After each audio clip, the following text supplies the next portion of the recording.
They say that the fall of a dry leaf is a warning to the green ones that one day they too will fall.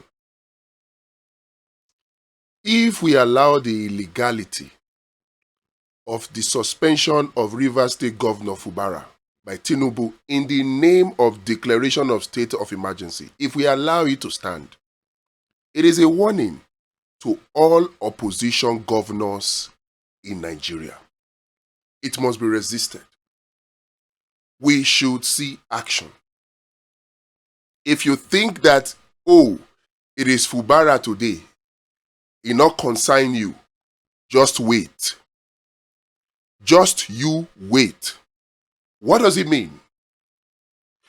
If allowed to stand, it means that Tinubu can just wake up tomorrow, look at a state that is not an APC state, instigate some politicians to cause some small trouble in there, and then declare a state of emergency. Appoint somebody that is loyal to APC in that state. That is what it means. That is how dangerous this is. We must not let it stand. What El Rufai did to Buhari is what state governors must now do. It's not about asking Fubara to go to court.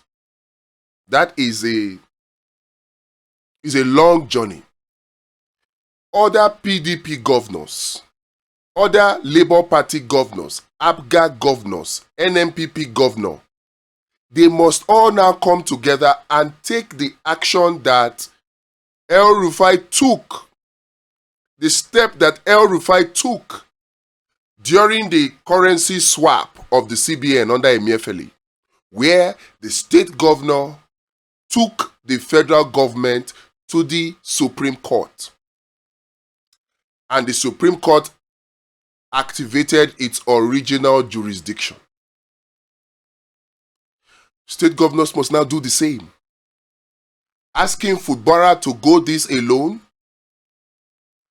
is not going to be something that will augur well for other governors. He has legal grounds to do that. Don't get me wrong. But something that will be far more cogent is for the governors to institute a suit against Tinubu and the federal government at the Supreme Court.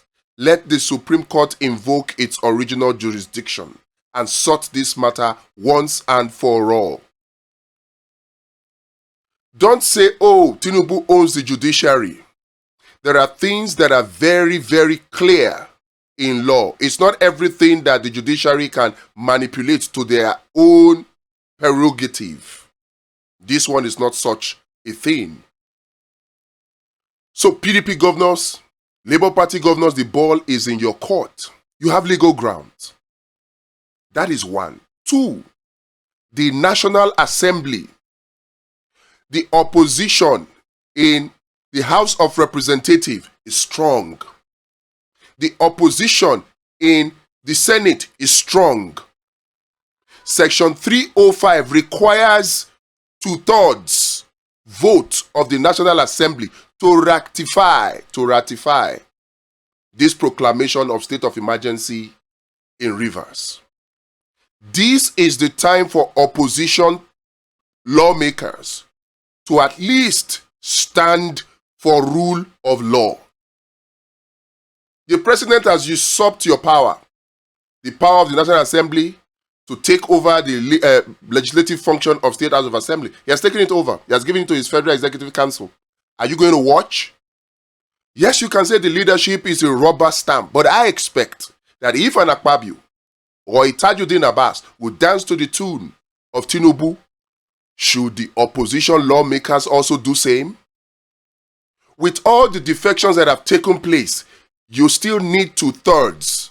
And the last time I checked, if all opposition lawmakers came together in the National Assembly and stood against this illegal declaration by Tinubu, the proclamation will fail. So we have two options that stand a very good ground to succeed. The governors of the opposition political parties should institute a suit against the federal government immediately. This is not the time to think that it not concern you. It concern you. It may be Fubara today, it may be you tomorrow. If you allow this to stand, you are inviting your own calamity very quickly. Because like I said, all the president needs to do is get some politicians like Wike to cause some unrest in your state, and then he will declare a state of emergency. So it is in your own interest, if you are an opposition governor, to institute that suit against the federal government. Let the Supreme Court invoke its original jurisdiction. Yes. If El-Rufai could do it, why can't you? This is not the time to be cowardly. This is the time to stand up and be brave. The president has powers to declare a state of emergency, yes, to take care of security issues or security threats, not to suspend democratically elected persons. No. So, institute an original a suit against the FG at the Supreme Court immediately. And then opposition lawmakers in the National Assembly, this is the time for you to stand up for justice, for rule of law, for due process, for once. If we can do this too, of course, we have a chance to curb the dictatorship tendencies, the autocratic tendencies of a President Bola Ahmed Tinubu. We have a chance to do that.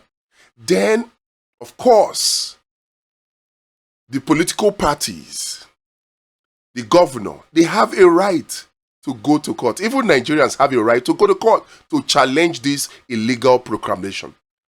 This is not the time to be quiet. It is not the time to be quiet. What makes all of these very, very painful and hard to bear is the fact that Tinubu is one of the APC leaders that complained about this and pushed this position in 2013, 2014, when Goodluck Jonathan declared a state of emergency in Yobe, Borno, and Adamawa. Kashim Shettima, our vice president today, was the governor of Borno State. He was not suspended. With all the war that was taking place in Borno then, with all the terrorism and the havoc that Boko Haram wreaked on Borno, he was not suspended in that state of emergency that Jonathan declared. Why is it different today? Why is it that Tinubu has no shame? Why is it that Kashim has no shame? Why is it that the APC has no shame? At least suppose get small shame. That a position you canvassed a few years ago, 10, 11 years ago, you are doing the direct opposite today. This is what makes it unbearable. In fact, this is one of the arguments that you governors can take to the Supreme Court when the Supreme Court invokes its original jurisdiction. This is one of the arguments you present as opposition lawmakers when you present your case to oppose the ratification of this proclamation, this illegal proclamation in the National Assembly. This must not be allowed to pass. Like I said, the fall of a dry leaf today is a warning to the green ones that one day you too will fall. You cannot leave this to Fubara. This is a task that all Nigerians must engage in. We cannot be quiet. We cannot. We cannot. Because if we do, we are opening the floodgates for dictatorship. And by the way, in case you don't know, all of these are temporary measures.